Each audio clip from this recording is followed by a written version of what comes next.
समय, स्पेस और मैटर सब कुछ इसी में समाहित है। हमारी पृथ्वी इस ब्रह्मांड में चट्टान का घूमता हुआ एक कण भर है जो हमारी मिल्की वे गैलेक्सी में मौजूद 200 अरब तारों में से एक का चक्कर काट रही है।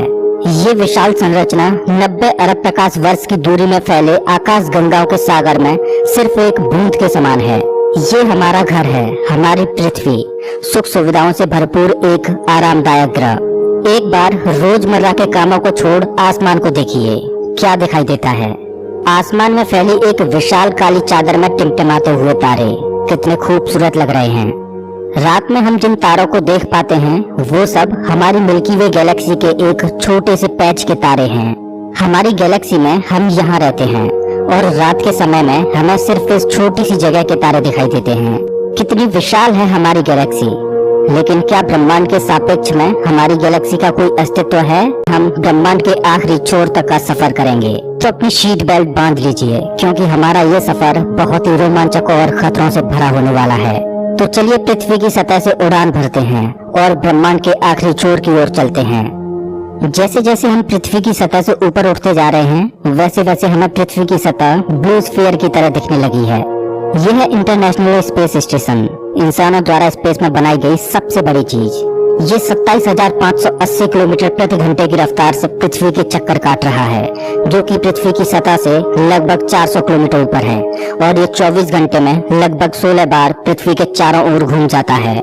जैसे ही हम इंटरनेशनल स्पेस स्टेशन से और ऊपर जाते हैं तो हमें इंसानों द्वारा बनाई गई कुछ और चीजें दिखाई देती हैं।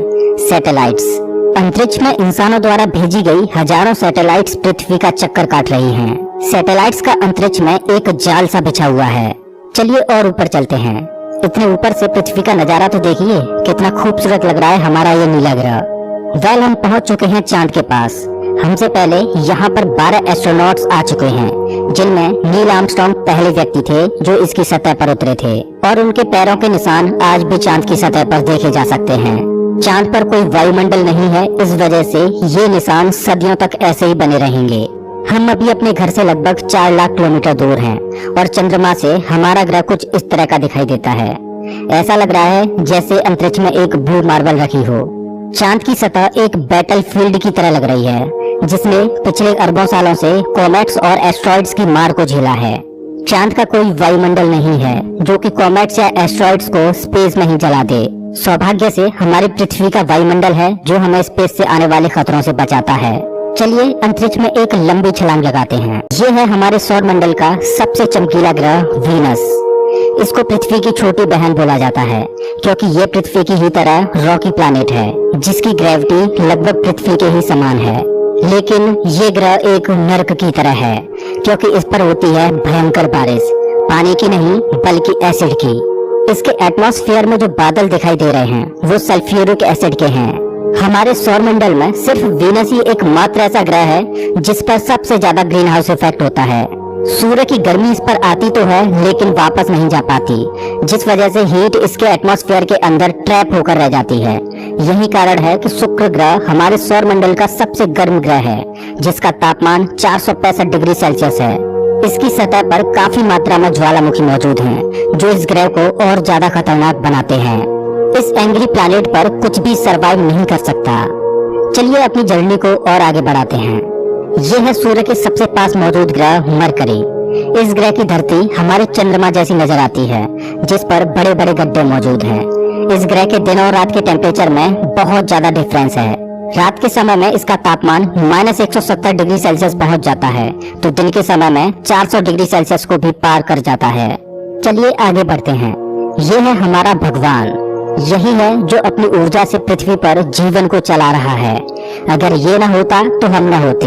पृथ्वी से लगभग 150 मिलियन किलोमीटर दूर मौजूद ये तारा इतना बड़ा है कि इसमें लाखों पृथ्वियां समा जाएं। सूर्य इतना भारी है कि इसकी ग्रेविटी पूरे सोलर सिस्टम को कंट्रोल कर रही है। इससे निकलने वाली लपटें इतनी बड़ी होती हैं कि सूर्य की सतह से हजारों किलोमीटर ऊपर तक चली जाती हैं। चलिए अपनी यात्रा को आगे बढ़ाते हैं। यह है पृथ्वी का सबसे नजदीकी ग्रह मंगल। इसकी धरती लाल है, इस वजह से इसे लाल ग्रह भी बोला जाता है। वैज्ञानिक मंगल ग्रह के बारे में जानने के लिए बड़े ही उत्सुक हैं, क्योंकि वैज्ञानिक कहीं न कहीं ये अनुमान लगाते हैं कि मंगल ग्रह हमारा पास्ट है। वैज्ञानिक मानते हैं कि अतीत में मंगल की धरती पर जीवन फला फूला होगा। मंगल की धरती पर भी सागर मौजूद थे, नदियां मौजूद थी, इसका खुद का एक एटमॉस्फेयर था। लेकिन आज ये ग्रह वीरान और बंजर पड़ा है। आज वैज्ञानिक इस ग्रह पर सूक्ष्म रूप में ही सही बैक्टीरिया के रूप में जीवन खोजने में जुटे हैं और वैज्ञानिक इस ग्रह पर भविष्य में बस्तियां बसाने की सोच रहे हैं। अगर हम मंगल पर आए हैं तो हम इसे कैसे मिस कर सकते हैं। यह है ओलंपस मॉन्स, एक प्राचीन ज्वालामुखी। मंगल की धरती पर ज्वालामुखी से बना ये पहाड़ पृथ्वी की सबसे ऊंची चोटी माउंट एवरेस्ट से भी लगभग 3 गुना ऊंचा है और ये हमारे सोलर सिस्टम की सबसे ऊंची चोटी है। अगर मंगल की धरती से हम अपने ग्रह पृथ्वी को देखें तो ये कुछ इस तरह की दिखाई देती है। अब आगे की यात्रा थोड़ी सी डरावनी होने वाली है क्योंकि अब हम एस्ट्रॉयड बेल्ट में प्रवेश कर रहे हैं जो कि मंगल और बृहस्पति ग्रह के बीच मौजूद है। इसमें मौजूद हैं बड़ी बड़ी और विशालकाय चट्टानें जो कि सूर्य के चारों ओर घूम रही हैं। इस एस्ट्रॉयड बेल्ट में इतनी बड़ी बड़ी चट्टानें मौजूद हैं कि अगर ये सब आपस में मर्ज हो जाएं, तो इनसे एक बड़े ग्रह का निर्माण हो सकता है। इस बेल्ट में इतने बड़े बड़े एस्ट्रॉयड्स मौजूद हैं कि इन पर एक बड़ा शहर बसाया जा सके। जैसा कि हम जानते हैं कि 4.5 बिलियन साल पहले हमारे सौर मंडल में ग्रह बने, लेकिन एस्ट्रॉयड बेल्ट में मौजूद ये मलबा जैसा का तैसा रह गया। एस्ट्रॉयड बेल्ट में मौजूद मलबा एक प्लैनेट बन सकता था, लेकिन एक बड़ी शक्ति ने इस मलबे को प्लैनेट नहीं बनने दिया और वो शक्ति थी जुपिटर। जुपिटर की हाई ग्रेविटी ने एस्ट्रॉयड बेल्ट के एस्ट्रॉयड्स को प्लैनेट नहीं बनने दिया। जुपिटर हमारे सोलर सिस्टम का सबसे बड़ा प्लैनेट है और इसके ढेर सारे चंद्रमा हैं। ये इतना बड़ा है कि हमारे सोलर सिस्टम के अन्य सभी प्लैनेट्स को मिलाकर भी इतना बड़ा ग्रह नहीं बनाया जा सकता। ये है जुपिटर का ग्रेट रेड स्पॉट। ये लाल धब्बा जुपिटर की सतह पर सदियों से चला आ रहा है। ये एक विशाल तूफान है। ये रेड स्पॉट इतना बड़ा है कि इसमें 3 पृथ्वियां आ जाएं। जुपिटर एक गैसीय प्लैनेट है, इस वजह से इसकी सतह पृथ्वी की तरह ठोस नहीं है। अगर आप जुपिटर की सतह पर उतरे तो आप इसकी सतह पर खड़े नहीं हो सकते, बल्कि सीधे इसके अंदर चले जाओगे। जुपिटर जितना वायलेंट और विनाशकारी है, वहीं इसके चंद्रमा जीवन के पनपने के लिए आइडियल साबित होते हैं। जुपिटर के दर्जनों चंद्रमाओं में से एक है यूरोपा, जो कि पूरी तरह बर्फ की मोटी चादर से ढका हुआ है। वैज्ञानिक मानते हैं कि यूरोपा की सतह पर जमी हुई बर्फ के नीचे पानी तरल रूप में मौजूद है। इस पर पानी का तरल रूप में होना जीवन के होने की संभावनाओं को बढ़ा देता है। हमारे सोलर सिस्टम में बृहस्पति ग्रह के चंद्रमा यूरोपा पर वैज्ञानिक जीवन होने की प्रबल संभावनाएं जताते हैं। हमारा अगला पड़ाव है हमारे सौर मंडल का सबसे खूबसूरत प्लैनेट सैटर्न। शनि ग्रह के छल्ले इसकी सुंदरता में 4 चांद लगाते हैं, जो कि इसकी सतह से लाखों किलोमीटर ऊपर तक फैले हैं। शनि ग्रह को अपने सोलर सिस्टम का ताज माना जाता है। ये है शनि ग्रह का एक चंद्रमा टाइटन। इसका खुद का एक एटमॉस्फेयर है, इस पर हवा है, बारिश होती है, यहाँ तक कि इस पर ऋतुएं भी बदलती हैं। इस पर नदियाँ और सागर मौजूद हैं। ये चंद्रमा देखने में लगभग पृथ्वी की ही तरह है, लेकिन इस पर जो नदियाँ और सागर हैं वो पानी के नहीं बल्कि लिक्विड नेचुरल गैस के हैं। अगर हम किसी भी तरह इस नेचुरल गैस को पृथ्वी पर ला पाएं, तो ये इतनी ज्यादा है कि हजारों सालों तक ये हमारे शहरों को रोशन कर सकती है। वैज्ञानिक अनुमान लगाते हैं कि अरबों साल बाद जब सूर्य गर्माने लगेगा और एक रेड जाइंट बन जाएगा, तब टाइटन हैबिटेबल जोन में होगा। उस समय टाइटन पर पृथ्वी जैसी परिस्थितियां मौजूद होंगी। इस वजह से वैज्ञानिक टाइटन को भविष्य की पृथ्वी मानते हैं। अभी हम अपने घर से इतने दूर आ चुके हैं कि यहाँ से हमारी पृथ्वी एक डॉट की तरह दिखाई देती है। अब जैसे जैसे हम अंतरिक्ष की गहराई में और आगे बढ़ते जाएंगे, वैसे वैसे पृथ्वी हमारी आंखों से ओझल होती जाएगी। हमारा अगला पड़ाव है यूरेनस। प्राचीन समय में यूरेनस और नेपच्यून के बारे में कोई भी जानकारी नहीं थी, जब तक कि टेलीस्कोप का आविष्कार नहीं हुआ। हमारे सौर व्यवस्था का सबसे आखिरी प्लैनेट है नेपच्यून। हमारा सोलर सिस्टम बहुत बहुत बड़ा है, लेकिन नेपच्यून के बाद भी हमारा सोलर सिस्टम खत्म नहीं हो जाता। अपने सोलर सिस्टम की गहराई में हम आगे बढ़ते हैं तो हम पहुंच जाते हैं कुइपर बेल्ट में, जो पिछली एस्ट्रॉयड बेल्ट से 20 गुना चौड़ी और 200 गुना ज्यादा फैली है। ग्रहों की लिस्ट से बेदखल किया जाने वाला प्लूटो भी इसी कुइपर बेल्ट का सदस्य है। कुइपर बेल्ट में एस्ट्रॉयड बेल्ट से भी ज्यादा बड़े बड़े ऑब्जेक्ट्स मौजूद हैं, जिनकी खुद की ग्रेविटी की वजह से इनके चंद्रमा भी हैं। चलिए कुइपर बेल्ट को पार करके आगे चलते हैं। हमारी पृथ्वी से 13 बिलियन किलोमीटर दूर ये है सूर्य से सबसे दूर मौजूद ऑब्जेक्ट सैडना। ये एक बौना ग्रह है जो एक ऐसा स्पेस ऑब्जेक्ट है जो सबसे दूर सूर्य की परिक्रमा कर रहा है।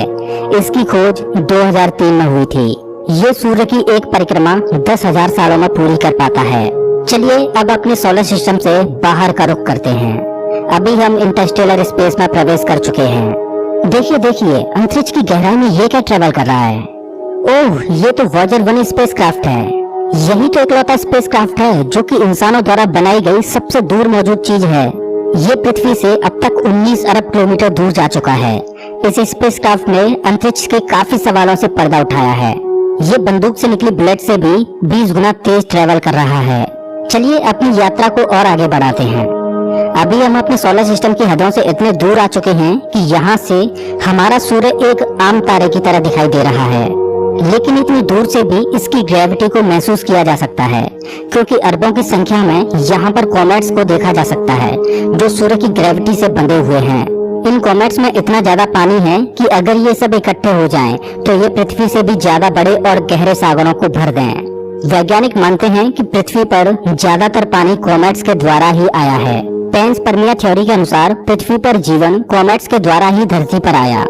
अंतरिक्ष में तैर रही इन छोटी छोटी बर्फीली चट्टानों में जीवन सूक्ष्म रूप में बैक्टीरिया की फॉर्म में मौजूद हो सकता है। कॉमेट्स का एक विशाल बादल हमारे सौर मंडल को घेरे हुए है, जिसे ऑर्ट क्लाउड बोला जाता है। ऐसा माना जाता है कि ये ऑर्ट क्लाउड हमारे सौर मंडल की ग्रेविटी की आखिरी सीमाओं पर है। इसके बाद सूरज की ग्रेविटी कमजोर पड़ने लगती है, जिस वजह से इसके बाद सूरज का खिंचाव बहुत कम रह जाता है। अब यहाँ से आगे की यात्रा एक अननोन और रहस्यमय स्पेस में होगी, जहाँ घुप अंधेरा है। यहाँ इतना अंधेरा है कि हम अपनी आंखों से भी कुछ भी नहीं देख पाएंगे। यहाँ देखने के लिए हमें इंफ्रारेड विजन की जरूरत पड़ेगी। हम अपनी पृथ्वी से बहुत बहुत बहुत दूर आ चुके हैं, लेकिन ब्रह्मांड के सापेक्ष में ये हमारा एक मामूली सा स्टेप है। यहाँ से हमें चारों ओर अरबों तारे दिखाई दे रहे हैं, लेकिन अभी हम सबसे नजदीकी तारामंडल की ओर बढ़ रहे हैं। ये है हमारा पड़ोसी सोलर सिस्टम। ये हमसे इतना दूर है कि हमारे सूर्य के प्रकाश को इस तारामंडल तक पहुँचने में 4.3 सालों का वक्त लगता है। इस तारामंडल का नाम है अल्फा सेंटोरी। इस तारामंडल में 3 तारों का समूह है, जिनमें अल्फा सेंटोरी ए और अल्फा सेंटोरी बी तारे आपस में बाइनरी स्टार सिस्टम के तहत जुड़े हुए हैं। इस तारामंडल में प्रॉक्सिमा सेंटोरी बी नामक ग्रह मौजूद है, जो पृथ्वी की ही तरह हैबिटेबल जोन में है और इस ग्रह पर एलियन लाइफ मौजूद हो सकती है। चलिए अपनी यात्रा को आगे बढ़ाते हैं।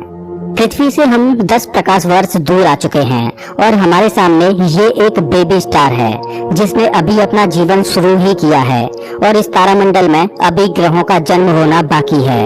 हो सकता है कि इस तारामंडल में किसी ऐसे ग्रह का जन्म हो जाए जो हमारी पृथ्वी की ही तरह जीवन को धारण करने योग्य हो, लेकिन अभी इसमें अरबों सालों का वक्त लगेगा। अपनी यात्रा को आगे बढ़ाते हैं। अभी हम पृथ्वी से 20 प्रकाश वर्ष दूर आ चुके हैं और अभी हम ऐसे तारामंडल से होकर गुजर रहे हैं जिसका जन्म हमारे सोलर सिस्टम के साथ ही हुआ था। इस तारे का नाम है ग्लीस 581 और इसकी सबसे बड़ी खास बात यह है कि इस तारे का चक्कर लगा रहा है एक ऐसा ग्रह जो हमारी पृथ्वी से बिल्कुल मेल खाता है और इस ग्रह पर एलियन सिविलाइजेशन होने की प्रबल संभावना है। वैसे तो हमारी मिल्की वे गैलेक्सी में अरबों तारे हैं, जिनकी यात्रा करना तो दूर, उनको पूरे जीवन काल में गिनना भी संभव नहीं है। तो चलिए अपनी यात्रा को आगे बढ़ाते हुए मिल्की वे गैलेक्सी से बाहर निकलते हैं। ये है हमारी मिल्की वे गैलेक्सी, जो अरबों तारों का घर है, जिनमें से हमारा सूर्य भी एक है। ये गैलेक्सी इतनी विशाल है कि अगर इसके एक छोर से प्रकाश ट्रेवल करे तो लाइट को भी इसके एक छोर से दूसरे छोर तक पहुंचने में 1,05,700 सालों का समय लगेगा। लेकिन ब्रह्मांड में मौजूद बड़ी बड़ी विशालकाय गैलेक्सियों के सामने हमारी गैलेक्सी कुछ भी नहीं। यूनिवर्स में मिल्की वे से भी कई गुना बड़ी गैलेक्सियां मौजूद हैं। तो चलिए अपने सोलर सिस्टम और अपनी गैलेक्सी को पीछे छोड़ते हुए इंटर गैलेक्टिक स्पेस में प्रवेश करते हैं। इंटर गैलेक्टिक स्पेस में प्रवेश करके हमें दूर दूर तक अरबों गैलेक्सियां दिखाई दे रही हैं, लेकिन ये सभी गैलेक्सियां झुंड में हैं और ये है हमारी गैलेक्सियों का झुंड, जिसमें हमारी गैलेक्सी मिल्की वे और अन्य पड़ोसी गैलेक्सियां मौजूद हैं। गैलेक्सियों के इस छोटे से झुंड को लोकल ग्रुप बोला जाता है। गैलेक्सियों का ये लोकल ग्रुप 10 मिलियन प्रकाश वर्ष में फैला हुआ है। जैसे जैसे हम अपनी यात्रा को आगे बढ़ाते जा रहे हैं वैसे वैसे हमें अन्य गैलेक्सियों के झुंड दिखाई देते जा रहे हैं और उनमें भी हमारे लोकल ग्रुप की तरह गैलेक्सियां मौजूद हैं। गैलेक्सियों के कई लोकल ग्रुप्स को मिलाकर एक सुपर क्लस्टर बनता है। अभी हमारे सामने जो मौजूद है वो है वर्गो सुपर क्लस्टर। इसी वर्गो सुपर क्लस्टर में हमारी गैलेक्सियों का लोकल ग्रुप भी शामिल है और हमारी गैलेक्सियों का लोकल ग्रुप इस छोटे से पैच में है। अभी हम अपने घर से इतने दूर आ चुके हैं कि यहाँ से हम अपने सूर्य को तो छोड़ो, यहाँ तक कि अपनी गैलेक्सी को भी छोड़ो, हमारी गैलेक्सियों का लोकल ग्रुप ही एक छोटे से पैच के समान दिखाई दे रहा है। कितना विशाल है ना वर्गो सुपर क्लस्टर। इस वर्गो सुपर क्लस्टर में 100 से ज्यादा गैलेक्सियों के लोकल ग्रुप शामिल हैं और ये 110 मिलियन प्रकाश वर्ष में फैला हुआ है। चलिए अपनी यात्रा को और आगे बढ़ाते हैं। अरे ये क्या, जैसे जैसे हम आगे बढ़ते जा रहे हैं वैसे वैसे हमें वर्गो सुपर क्लस्टर जैसे अनगिनत सुपर क्लस्टर्स दिखाई दे रहे हैं। इस सुपर क्लस्टर्स के समूह को नाम दिया गया है लेनिया केया सुपर क्लस्टर और हमारा वर्गो सुपर क्लस्टर यहाँ पर है एक छोटे से पैच के समान, जिसमें हमारी गैलेक्सियों का लोकल ग्रुप एक डॉट की तरह भी दिखाई नहीं दे रहा। ये लेनिया केया सुपर क्लस्टर 520 मिलियन प्रकाश वर्ष में फैला हुआ है, जिसमें लाखों वर्गो सुपर क्लस्टर्स जैसे सुपर क्लस्टर्स मौजूद हैं। चलिए अपनी यात्रा को और आगे बढ़ाते हैं।